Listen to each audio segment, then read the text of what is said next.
a safe space for St. Louis to learn about soccer. This is Soccer 101 with Michelle Smallman and Moon Valjean.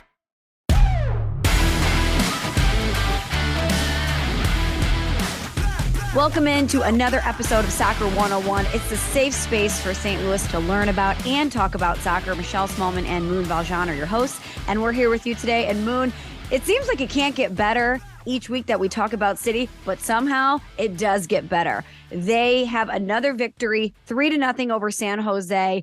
It is their fourth win of the season. That's right. They're 4-0, 12 points. They're the first MLS expansion team in league history to win its first 4 games. And on top of that, Roman Bürki, only 2 saves, his first clean sheet of the season against San Jose, and our guy Nico Giacchini getting a goal. It's like we're good luck for him. So it's 1, 2, 3, 4 good things in a row, Moon. It was absolutely incredible. I couldn't be more proud, of the team and our city and all of our fans, but also the guy that we've been cheering for since Matchday 2, Nico Giacchini. That guy, I was like, oh, he's in the starting lineup. He's getting a goal today. We're going to be shouting it out.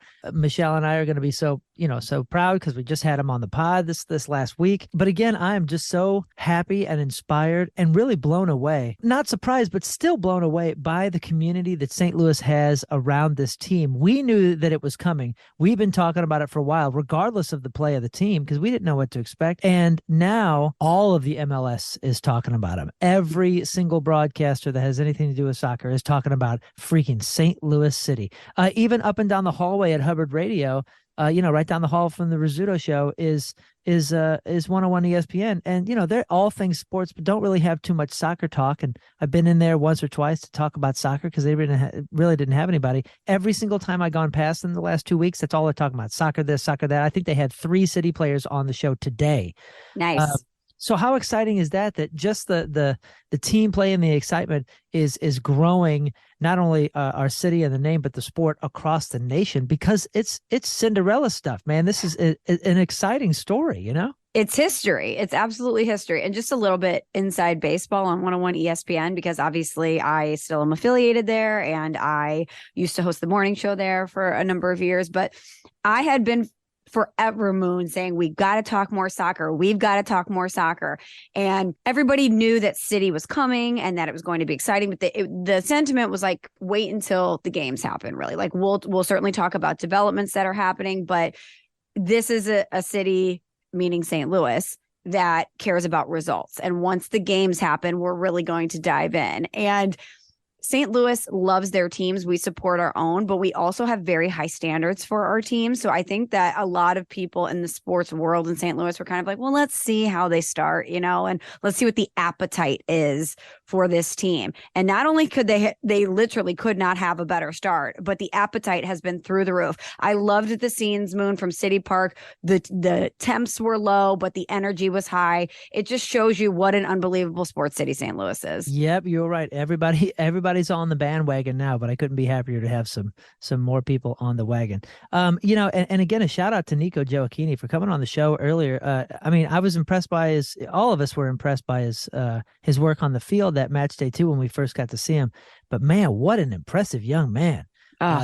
Just the way he carries himself, the way he handles himself, how many languages he speaks. That guy was just so impressive. But you know what, Michelle, before we break down the game and talk a little bit more about that, I would love to get into, we read the emails all the time, but I would love to get into some of the reviews on Apple Podcasts, because I don't know if you've seen it, but I've been looking at the numbers. We're now 16. This is our 17th episode, and each episode has been downloaded more and more and more. We are growing. The podcast is growing. So thank you to everybody that's left a rating and review. That's really how people find the podcast.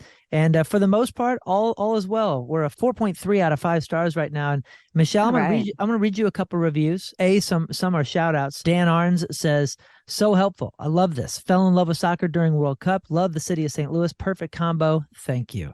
Amazing. Thank you, Dan. Yeah, thank you, Dan. Habib12 says, love the podcast. The Small Moon team is awesome. They're helping me understand the soccer world and giving great insight about the league and STL City SC. Definitely recommend. So that one is awesome. How about this? Let's see. Crazy Star Wars fanboy says, what? says, Brian Scott horror movie fanboy says 5 stars. Moon, you rule. I love hearing you join 101 for a podcast with Michelle. Keep it up, y'all. We love you, Jeff. Very, very cool there.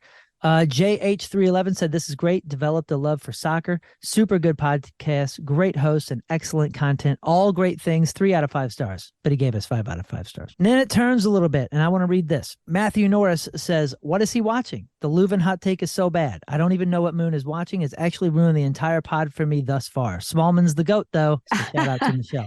Thank you for the love. And then MSU Bear 42 says, little negative. It's okay to not be all sunshine and rainbows, but to go after the same player 2 weeks in a row is quite questionable. I would like to respond. Michelle, will you give me a moment to respond? Sir, the floor is yours. Okay.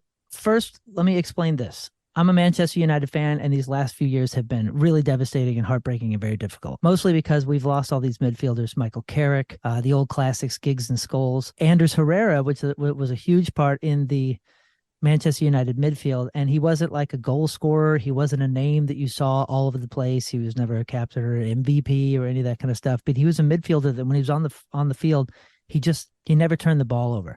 And that was never really noticed when he was there, but it was instantly noticed when he was gone. So I'm a frustrated Manchester United fan, and I'm taking that frustration out on City and City players. And I'm going to say this to defend myself. Nothing. They're totally right. They're totally right. The more and more I thought about it, and the more and more I was reading what they were saying, I'm an incredibly intense, passionate fan. I'm screaming at players. I'm screaming, "What are you doing? You know, do this, do that." I'm that guy. I'm the fan, and I wanted to bring that perspective to this podcast because Michelle is so clinical, so good. She knows everything. She's in the sports. She's a passionate fan, but she's also just an absolute professional when it comes to broadcasting. And I wanted to bring the other perspective. I realized, though, that when you said that, I can be the fan and be negative on the stands and be passionate and all that. But as a leader and as a broadcaster, I shouldn't be. That's not what I want to be. And I appreciate you calling me out for it because you're totally right. And I'm going to change that. Thank you for listening. I hope we didn't scare you away. But we're developing as the team and as the fandom develops as well. So thank you. And I'm sorry. Wow, Moon. I love that. But, it's okay to be passionate and have a little bit of an outrageous take because that's what fans do. And you are a fan. Fan comes from the word fanatical. We are fanatics about this. And sometimes our emotions overtake our brains, and that's okay. Yep. And I appreciate that defense, Michelle, but being as critical as I have been as a leader and as an entertainer here is not what I want to be. That's not who I want to be in any way. So yeah, I hope you accept my apology and stick with us as the season goes by because there's so much positive. I won't even have the room for the negative anyway. I'm not that guy. I'm not a naturally negative guy. I was just trying to bring a different perspective, and I took cheap shots. Sorry. Well, do you want to say something positive about Leuven then? I thought Leuven was great. I thought he was really solid. He certainly, I've noticed, like when especially some of the younger players, they come out are off the bench and they come to sub into the game, they go straight to him and high five him. So clearly he's like a galvanizer in the team. Maybe he's not the talisman, but maybe he's really an influence that is important. There is something enormous to be said for that. And listen, Coach Carnell clearly knows what he's doing. I'm so very happy to see him doing the 4-4-2 rather than that 3-5-1 that we were doing. Clearly knows what he's doing. So he knows what he's doing, putting him in the center, starting him every game, number 10. And I'm gonna respect that. And like I said, I'm gonna pick up on some of the things that I wouldn't have been able to see in just the first couple matches when I'm only watching gameplay. What an impressive response from this team in any situation, from being down, the way that most of the players handle fouls and yellow cards. The composure of the team is just so very impressive. And I think it's kind of been shown as almost like the real spirit of the team is this very composed, prepared, and confident team. And to see that in an expansion team is ridiculous. It's kind of unheard of. I can't believe it, Moon. I keep thinking to myself when I watch this team, there is no way they should be this good. Like they have no business being this composed and this cohesive this early on. And I keep thinking, what are we going to see out of this group at the end of the season? If this is the way that they start, and you have to think about the energy. I mean, we talked to Nico last week about it, the energy that these players have starting the season in the manner in which they did, the energy that they're receiving from the fans, that stuff compounds. And of course, there's going to be ebbs and flows in a season. There always is. It's not going to be this positive the entirety of the season because that's how sports goes. But I do think that they have learned so much about themselves as a collective and coming from behind in all of the ways that they have, fighting in the way that they have, trusting one another in the way that they have, trusting their coach, the buy-in that they have from the organization. I just think we're witnessing something really, really rare and really unique. And I can't wait to see what they look like at the end of the season. I think you're totally right. And that's something to look forward to. It's going to be really interesting, too, because we're starting to see, or other teams are starting to see what the strategies are for St. Louis City. And a lot of that is that counterattack. And they're not even talking about counterattack as in, oh, we won the ball back, let's all push up. If you've noticed, they're dumping the ball backwards, back to their back four and back to Bürki, and then start from there as these long balls, this dump and run. So it's not even necessarily a counterattack. It's a start from the backfield. And what I've said about the league is pretty porous with defense. As we've seen, other than this last match, we were gifted a couple defensive mistakes from our opponents these other games. That's what I've been saying about this league. So our back four is going to be probably the deciding factor. Clearly, we have such skill in Klauss. Clearly, we have such skill in Gioacchini. We have really solid midfield, whether they're, big, strong bodies or hustlers like Stroud and Alm and those kind of guys. So I don't think we're going to have too many issues there. The decider is going to be a healthy back four. There's two people that I want to highlight in this one, Moon. First of all, I want to talk about Klauss. He is so fun to watch. His team leading third goal of the season, he gets in this game. That guy is such a star, is he not? He is just electric. I love watching that guy play soccer. I believe he was involved in all three of the goals, which is why he was named MVP. Because at first, after that first half, I was like, Nico Gioacchini, dude, he's MVP of the match. Because seriously, that first goal, a goal changes a game. And that first goal broke it open and made everybody like breathe this nice sigh of relief. We weren't going to have to come back from anything. And I thought Nico was going to get the MVP, but Klauss ended up getting it because of his involvement in all three goals. He's fun to watch. He's electric. And between him and Gioacchini, they perfectly match each other. One has everything that the other one doesn't have, and the other one has everything that the other guy doesn't have. So that's an exciting matchup. I hope we see those two as a pairing constantly. Me too.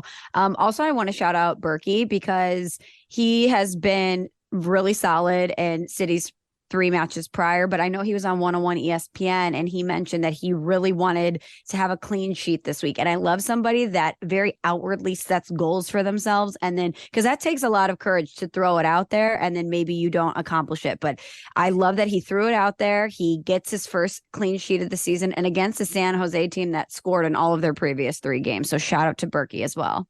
Yeah, for sure. And you know what? San Jose was no slouch. We had a great performance here against a team that didn't make really too many mistakes. Their goalie was phenomenal. He made a couple incredible saves. So that was a well-earned victory against a pretty solid outing from San Jose. I also wanted to throw this out there, Moon, because you mentioned that the league is starting to talk about City and that they're kind of on the tongues of everybody in the soccer world. This morning I went and I looked at ESPN's MLS Power Rankings and they hadn't updated them. I'm sure that's coming down the pipeline sometime today, but I hadn't checked it last week. City last week checked in at number 11. They had bumped up from number 26 to number 11. And here was the blurb about City. And again, this is before the win over San Jose when they had started 3-0. And now they're obviously 4-0.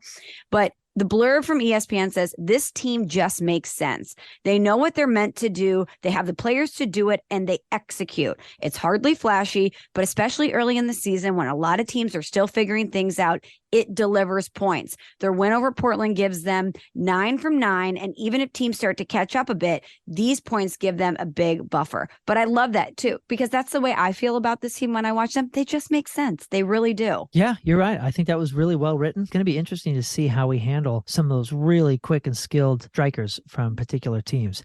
Our next match is Real Salt Lake. I haven't really seen too many highlights from them this season, so I don't know what we're getting into as far as Real Salt Lake, but they've been up and down over the course of their last couple of decades. Won an MLS Cup, Nick Raimondo, famously great keeper. But I guess the new Real Salt Lake is a far cry from those old squads. And then we take on Minnesota back here at home on April 1st, April Fool's Day. So it's going to be an exciting couple of weeks here. Yeah, and that game versus Real Salt Lake, 9:30. Well, I guess 8:30 your time, probably 9:30 my time. Apple TV, and this one's free.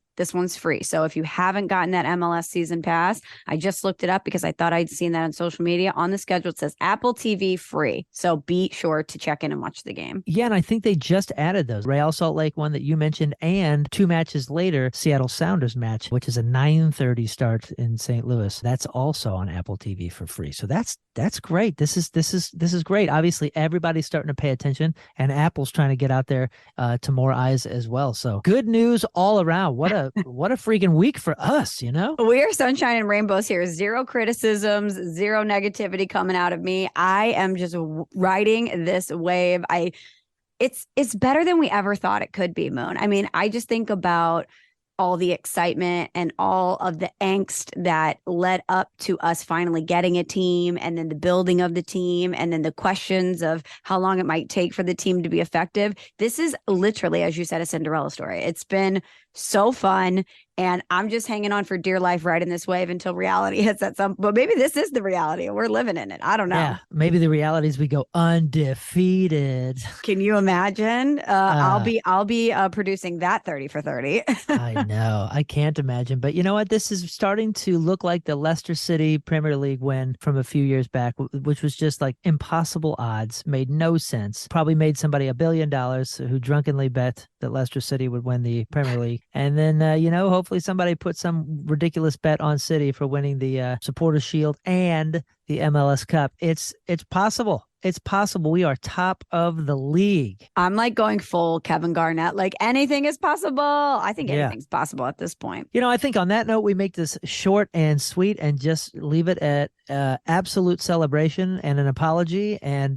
just look forward to the coming match day. And one more thing I want to throw out there, Moon. When I was on Carricker and Smallman on 101 ESPN, we had what was called the Carricker and Smallman bump. Anytime an athlete would join the show, they would turn around and the next game, they would have a fire performance. It happened every single time. And I know Randy's good luck too, but I think we've transferred that over to Soccer 101 because we had Nico on the pod. He gets his first goal. He's an unbelievable contributor to this game. So I think the only solution is we need to keep having more members of the team on the pod and transfer that good energy and that good luck. That is absolutely brilliant. You're right. He got the bump. Nico got the bump. Soccer 101 with Michelle and Moon bump. Yes. So shout out to Nico. Shout out to everyone at City. Unbelievable start. Can't wait for the next game at Salt Lake. But until then, Moon. All for City. Go!